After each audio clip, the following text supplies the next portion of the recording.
Sound take 7 action. IPhone 17 launch हुआ है, यानी दुनिया के सबसे हाईटेक कंपनी के सबसे हाईटेक प्रोडक्ट के ऊपर भी भगवा नजर आने लगा है। अगर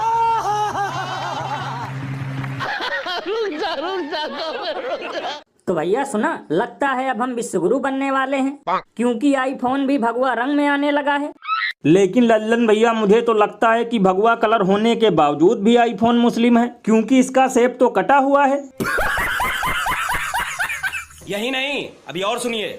लल्लन भैया, कभी कभी तो मुझे लगता है कि इतना तो भिखारी भीख मांगने के लिए भी धर्म का सहारा नहीं लेता होगा, जितना ये बीजेपी वाले देशवासियों को मूर्ख बनाने के लिए लेते हैं।